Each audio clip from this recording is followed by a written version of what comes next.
todos ustedes bienvenidos una vez más a nuestro programa Expresión Política, en donde estamos presentando ya en tierra derecha los candidatos inscritos para las parlamentarias de este mes de noviembre de 2017. Con nosotros se encuentra el ex intendente de Valparaíso, Ricardo Bravo Oliva, quien hoy es candidato a diputado por el Partido Socialista del Distrito 7 o Antigua Quinta Costa. ¿Cómo está, Ricardo? Bienvenido. Muchas gracias por invitarme y por hacer este trabajo que hacen ustedes, que permite generar opinión y poder dar a conocer también los candidatos, que es una cuestión bastante difícil hoy día. Así es, pues son muchos los candidatos también. Mira, o sea, además que son muchos, está muy restringida también las formas también de poder hacer. O sea, piensa tú que son 44 candidatos a diputados del Distrito 7, son 24 candidatos a senadores en la región. O sea, es yo diría que es un alto número que va a hacer que esto sea muy parecido a una elección municipal, de los y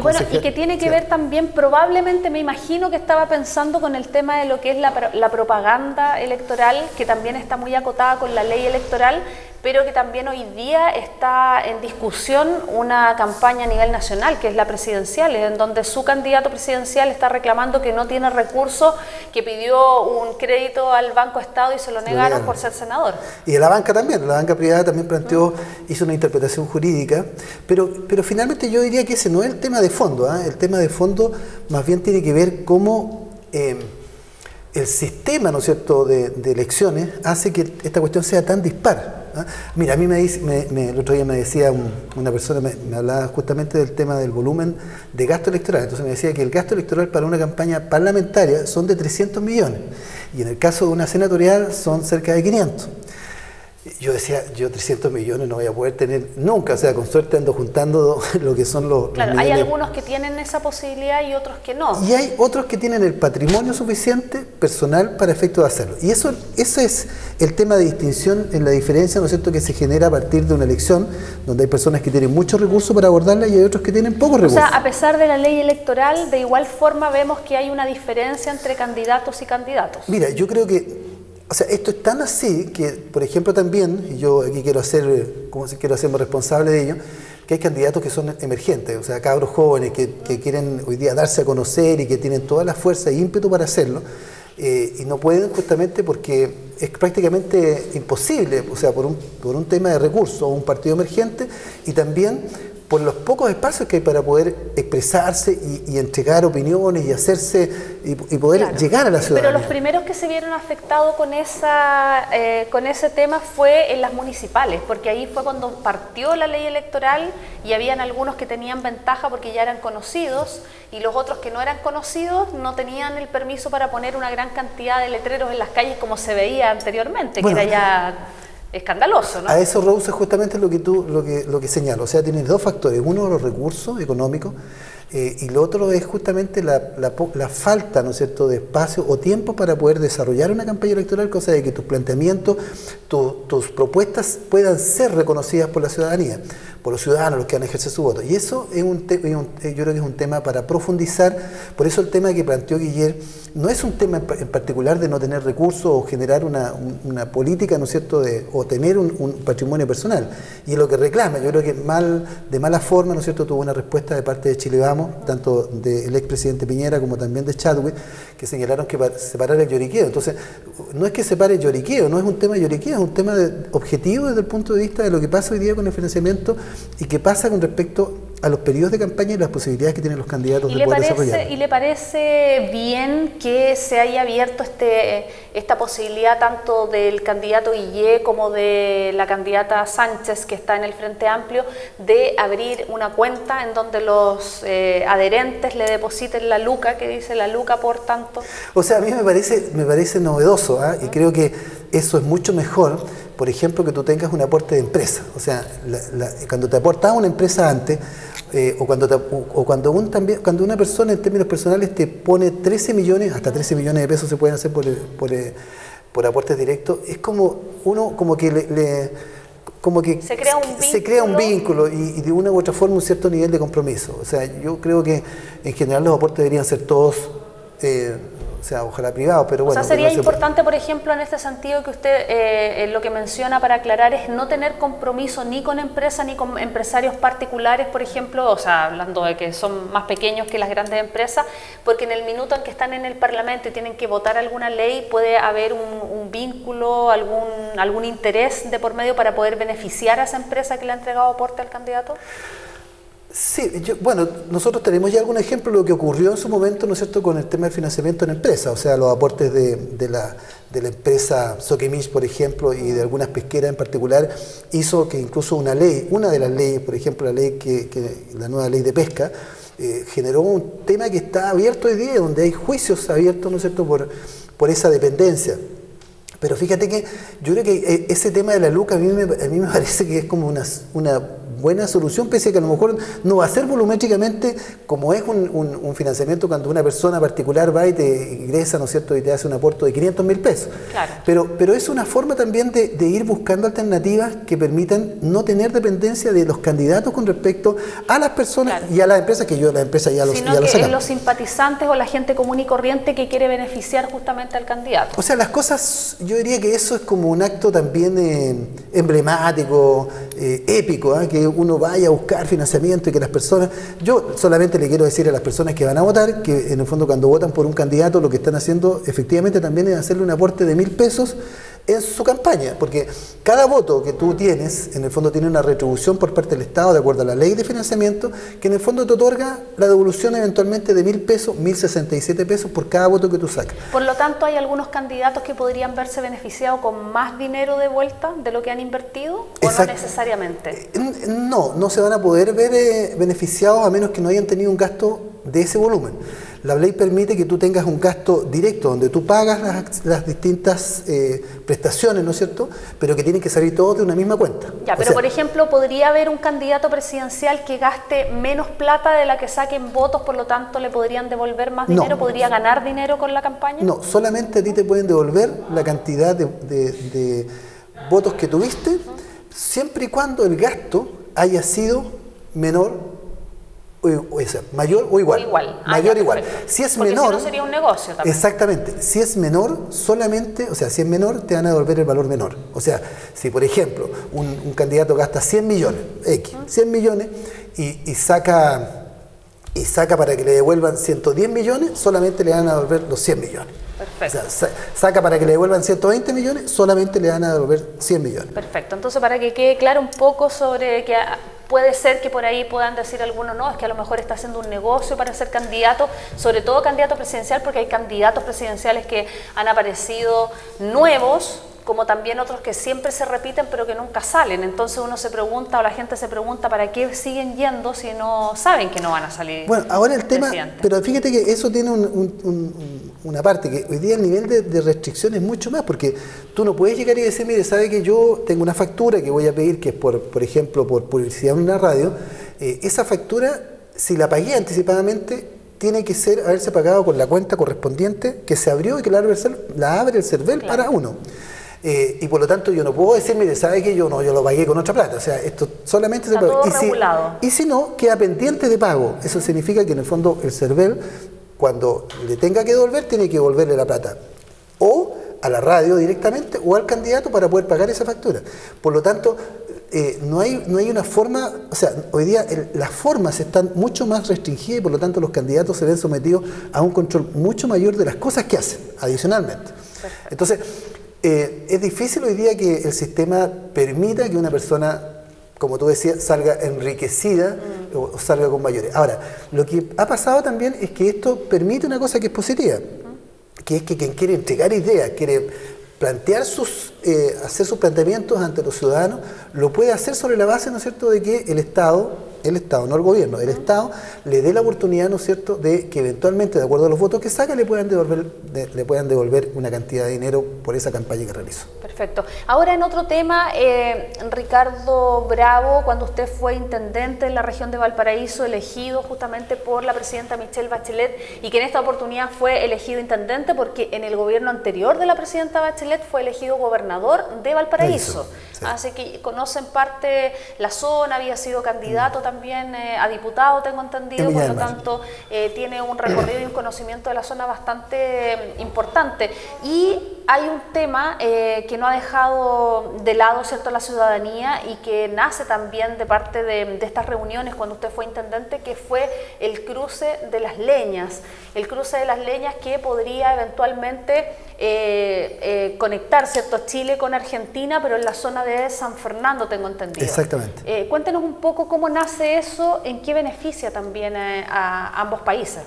Bueno, esa era parte de un diseño que teníamos y que venía discutiéndose, ¿no es cierto?, con varias alternativas en Chile y con Argentina, porque eso era parte de un comité de, ¿cómo le llamamos? Un comité de lazos, ¿eh? Que se producía y se organizaba entre las embajadas de Chile con la embajada de Argentina. Y lo que en el fondo se hacía era que en estos procesos se discutiera por dónde podían abrirse distintas alternativas al paso fronterizo de los Andes, o los Libertadores también, que sufre una serie y tiene una serie de características que hacen que muchas veces las distancias sean un problema, las condiciones climáticas sean un problema, y también el solucionar problemas de orden administrativo, ¿eh? De las revisiones que se hacen por intermedio del SAC u otras. Entonces aquí se abrieron dos alternativas principales. Una en la cuarta región, que era la región, que esa era Aguas Negras, y el Paso Las Leñas, que en el fondo beneficiaba, que estaba en la sexta región y que en el fondo permitía abrir un canal. Esta es la lógica de que además cada puerto de nuestra logística central, Coquimbo, tuviese, ¿no es cierto?, el paso Aguas Negras, Valparaíso pudiese hacer y armar esto con los Andes y Cruce de los Libertadores, y San Antonio potenciarlo sobre la base, ¿no es cierto?, de el Paso a las Leñas. Claro, tener una entrada y salida más directa, exactamente, ¿no? Que esto no fuera todo en un embudo, porque hoy día en el fondo lo que tenemos es un embudo, todo llega al Paso a los Libertadores, entonces hay congestión.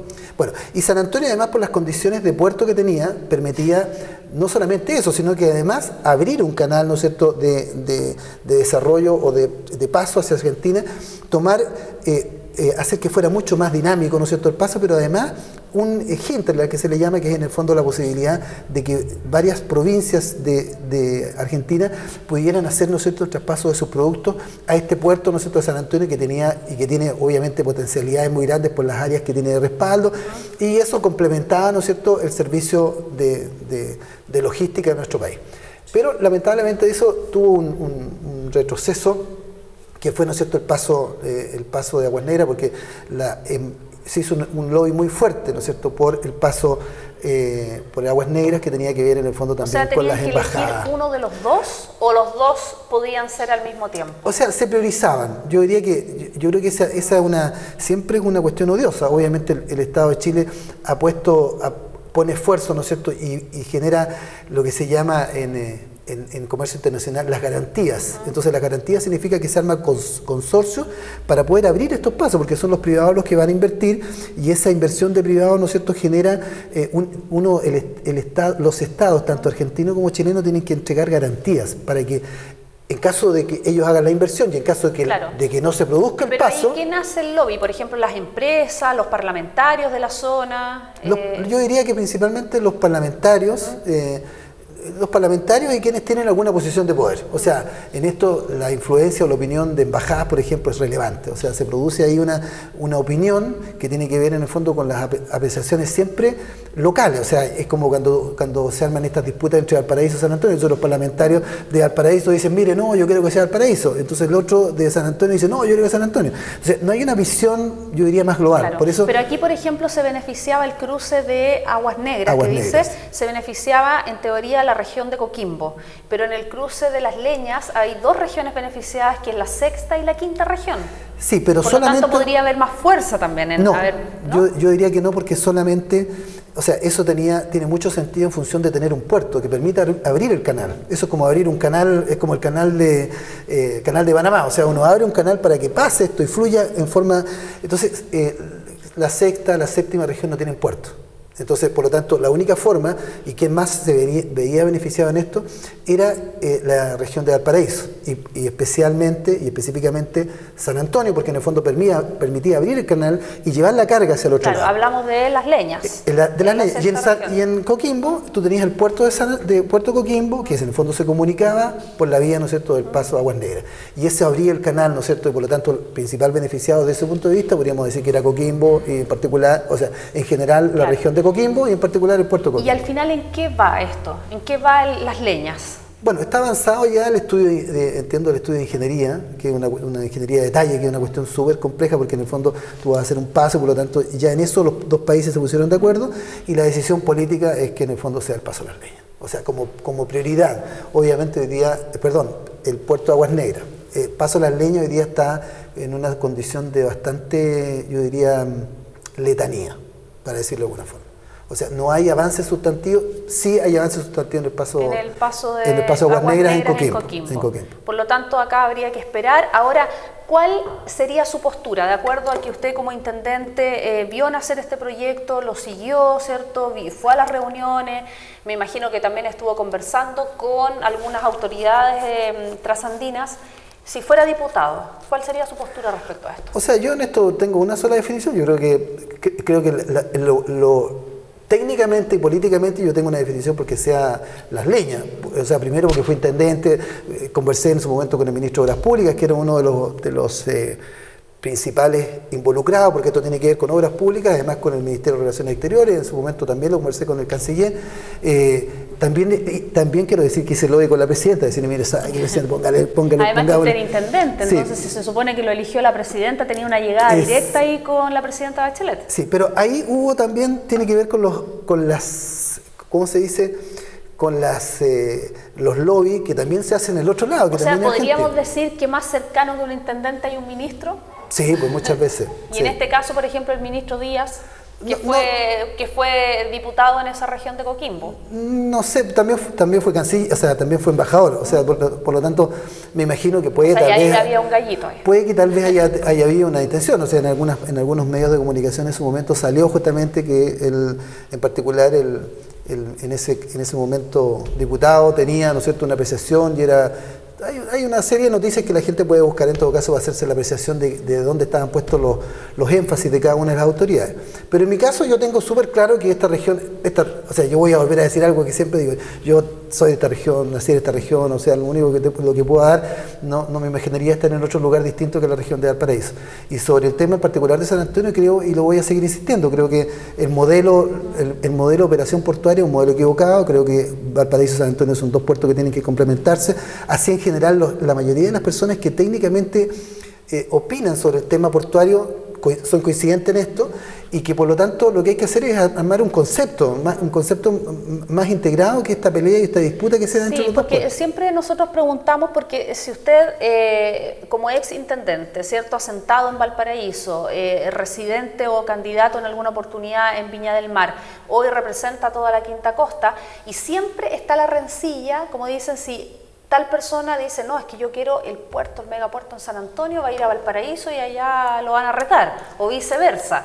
Entonces, ¿cuál sería, para que quede claro un poco aquí a los televidentes, cuál sería la mejor opción para que todos en teoría ganáramos, ¿cierto? Y quedáramos todos amigos y pudiéramos potenciar los dos puertos de la costa de Valparaíso? Bueno, primero yo vivo en Placilla, vivo en un punto que está, para que se pueda ubicar, yo vivo a la salida de Valparaíso que está cerca de Casablanca. Sí.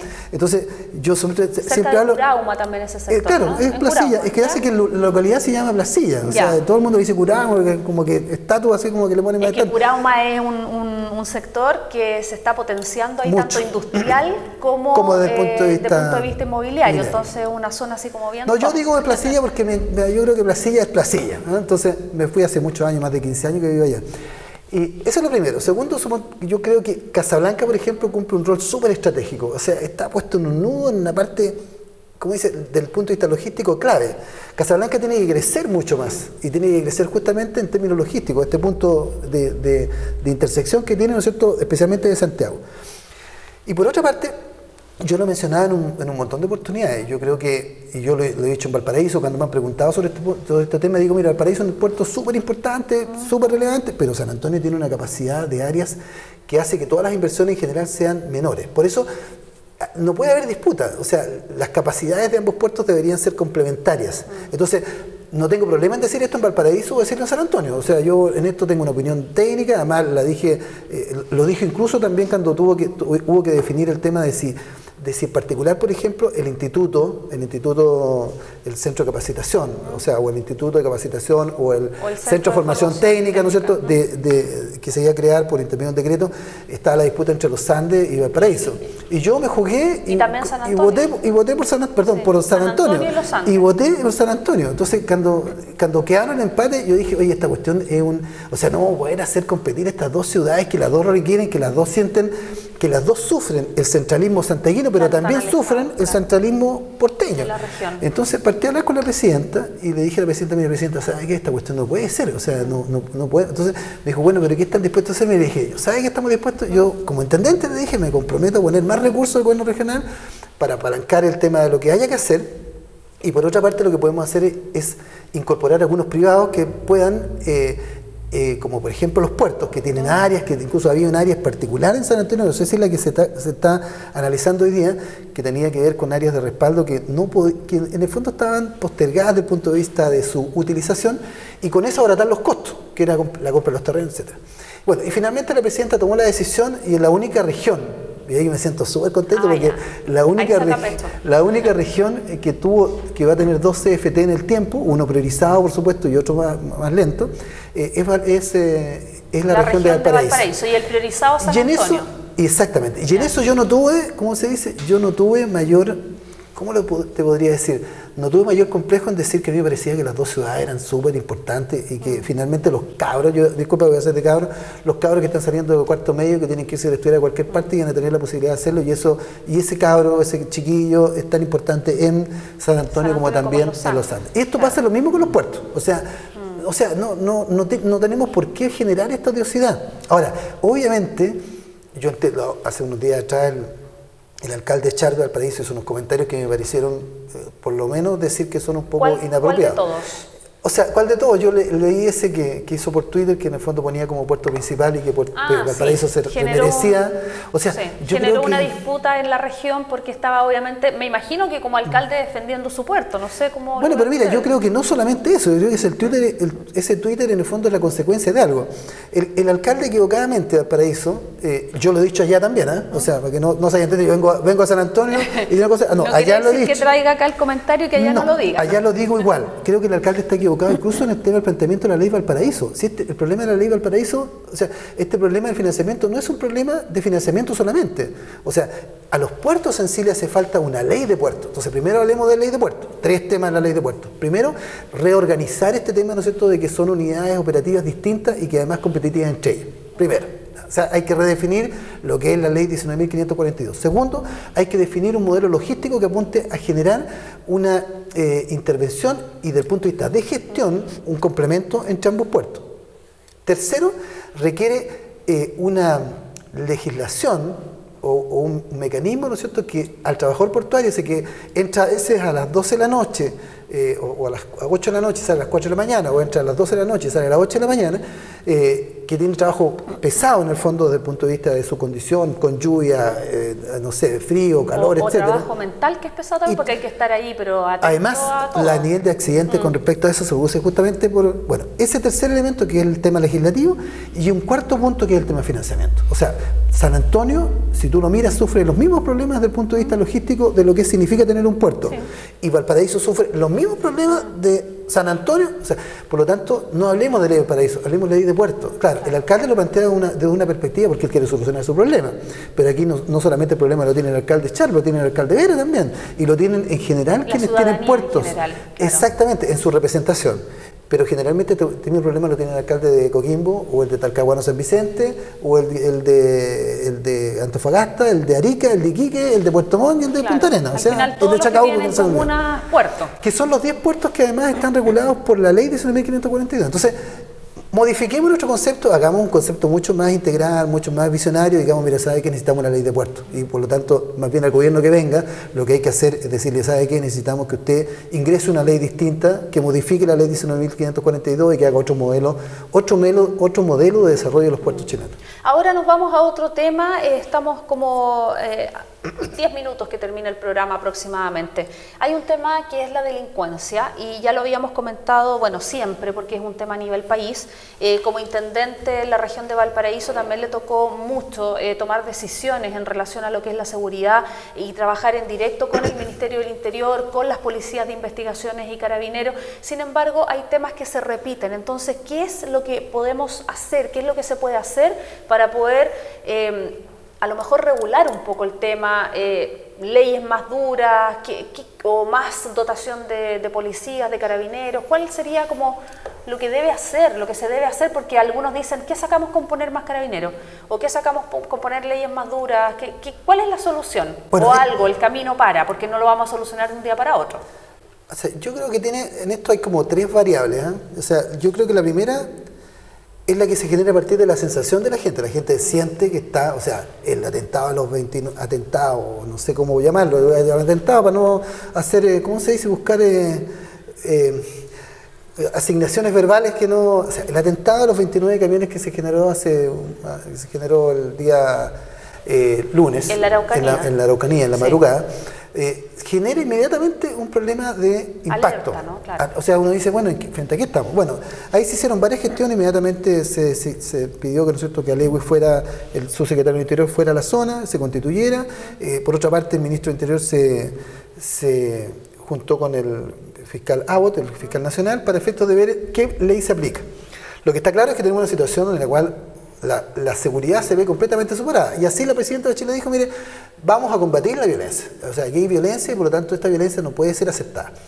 Ese planteamiento, que es muy exacto, yo creo que hay que empezarlo a replicar. Entonces, eso es en ámbito que a lo mejor podría ser una violencia política, pero está la violencia diaria, que es esa violencia que en el fondo del robo, no sé, el robo del auto. Claro, lo que se vive a lo mejor acá no en la quema de camiones, lo que se vive en la Araucanía, que es un tema serio, que algunos lo han catalogado como terrorismo, otros como violencia, ¿cierto? Que es un tema que todavía no se define, pero en el diario vivir de la gente en la quinta región igual está el lanzazo, por ejemplo... El robo de la bicicleta, claro. La entrada a la casa que te roban, no sé, que te roban la comida en algunos casos. Hace poco también hemos visto en la prensa de tipos que andan en bicicleta robando, vimos también en Algarrobo unos tipos que vestidos de carabineros, con una orden falsa que además tenía falta de ortografía de un tribunal, querían hacer un embargo, un allanamiento en realidad, y bueno, fueron alertados ahí por el dueño de casa, menos mal, llamó a carabineros y lograron la detención de estos sujetos, quienes además portaban una placa de carabinero original, que tenía orden de búsqueda del 2000. Bueno, pero eso te demuestra que, o sea, que la violencia o la delincuencia tiene distintas connotaciones y tiene distintos impactos.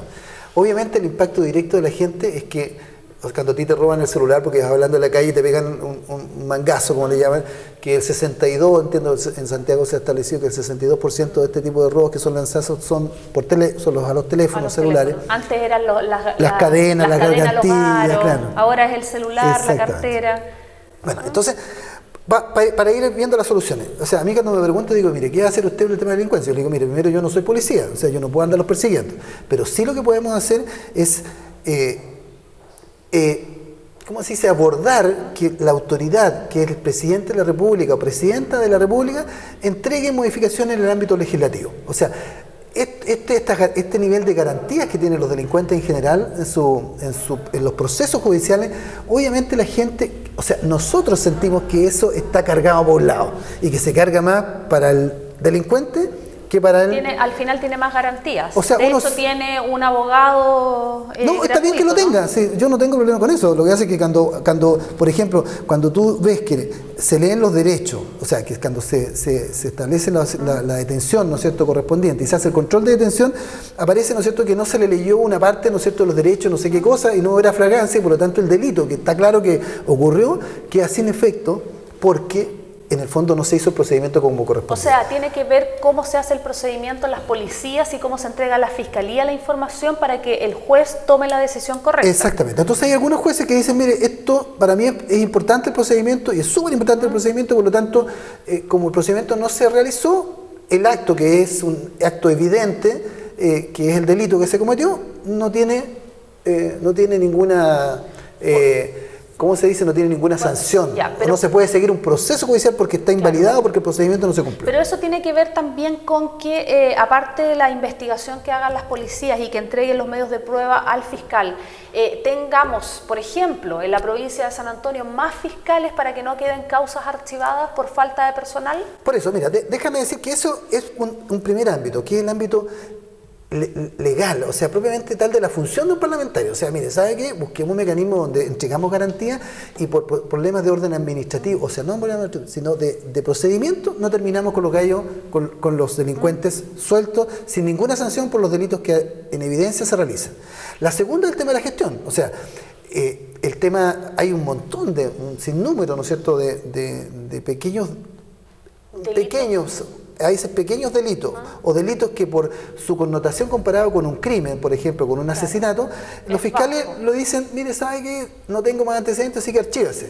Pero la sensación, ¿no es cierto?, de ese delito, que fue el robo del celular o que fue el robo, ¿no es cierto?, de la casa, etcétera, como no hay mayores pruebas porque no está, o sea, no se ha podido encontrar a quien eventualmente es el responsable, quedan sin investigación porque el fiscal también tiene otras urgencias. Entonces, también está en cómo incorporar nuevos persecutores que puedan con más detalle, con más eficiencia, buscar responsabilidades, cosas que la sociedad diga, mire, ¿sabe qué? Aquí el delito más importante y el menos importante siempre tiene una sanción. Y eso, por lo tanto, también genera un mensaje a la sociedad, especialmente a quienes delinquen. Y en tercero están los niveles operativos, o sea, en el fondo, cómo tú haces que la prevención sea un elemento permanente. Yo siempre doy este caso. Yo me acuerdo, chico, cuando pasaban los carabineros por el frente de tu casa y usaban el terciado. Entonces, pasaba incluso el Coco Legrand, disculpe si voy a hacer una publicidad, pero el Coco Legrand lo decía muy bien, porque se ponía, ¿no es cierto?, las manos acá, decía, y hacía la pose, ¿no es cierto?, del carabinero, que era un carabinero más recordete, ¿no es cierto?, y decía, fuera. Bueno, ese carabinero que pasaba por frente de la casa, te cayera mal o te cayera bien, te generaba una condición de seguridad, porque tú sabías que iba pasando, por lo tanto, estaba la probabilidad de que en algún momento pasara de nuevo. Pero hoy día lo que nosotros vemos también es una situación operativa distinta, donde pasan rápidamente las motos, se desplazan con una rapidez, pero tú no lo conoces al carabinero. O sea, es un carabinero que puede estar funcionando, no sé, en Las Lomas y después aparece, no sé, en Cartagena. O sea, por lo tanto, ese es un problema desde el punto de vista de la visión que tiene la gente de la seguridad.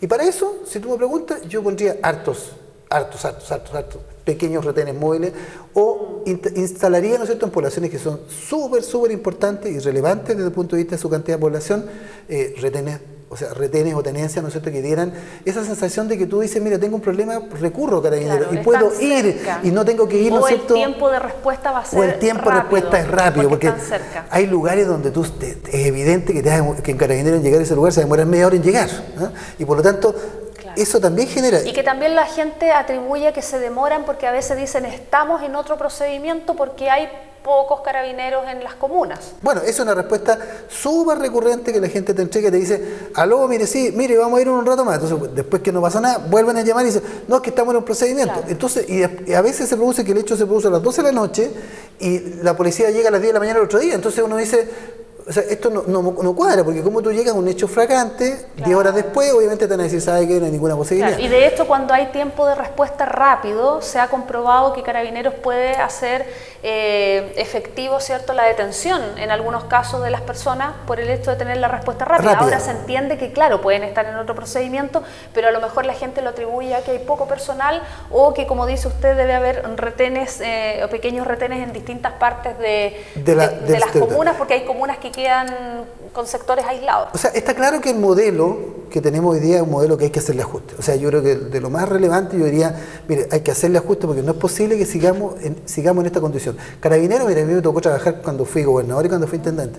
O sea, disculpa que lo vaya a decir así, los gallos son súper sacrificados. Uno encuentra policías que son, como siempre, también hay otros. O sea, es como cuando dicen, mira, el fraude carabinero, no, es que los carabineros son todos, no, porque carabineros son 56.000 carabineros, y aquí hay un grupo chico metido y que no tiene nada que ver con el carabinero que anda en la calle, ¿no? Siempre y además que eso se beneficiaron los más altos mandos. Entonces, bueno, pero quiero decir que Carabineros es una tremenda labor, y cuando siempre tenemos un problema, preguntamos, ¿a quién llamamos? A Carabineros. O sea, incluso está el gato y arriba a Carabineros. Entonces, yo primero diría que ellos hacen una tremenda labor desde el punto de vista, pero requerimos también que el modelo del punto de vista operativo de Carabineros se ajuste también a cómo trabajar una variable que queda abierta hoy día, que es la variable de la sensación de seguridad. Claro, y la sensación de la seguridad también. Y el último justamente que tiene que ver ese, que es el trabajo con la comunidad. Perfecto. Harta información. Queremos agradecer, Ricardo Bravo, que haya estado con nosotros. Ahí tenemos también una visión importante de lo que es el candidato hoy por el Distrito 7 del Partido Socialista, hablando temas de puerto, hablando de temas del cruce de las Leñas, que es importante, que ya lo va a tener como aquí en el saquito para cuando que llegue a la Cámara de Diputados. Hay que hacer mucho lobby para hacer eso, para poder lograr que eso se cumpla, pero no solamente, yo voy a insistir, no es solamente un tema electoral, es un tema de división de región. Perfecto, así que bueno, queremos agradecer que haya estado con nosotros. Vamos a seguir conversando en alguna otra oportunidad con el candidato Ricardo Bravo Oliva para poder conocer, ¿cierto?, todos los temas que van saliendo en camino, que a veces no se pueden conversar todos en un programa, pero lo importante es que así dejamos para más adelante. Muchas gracias. Que le vaya muy bien. Muchas gracias a ustedes también por su sintonía. Hasta pronto.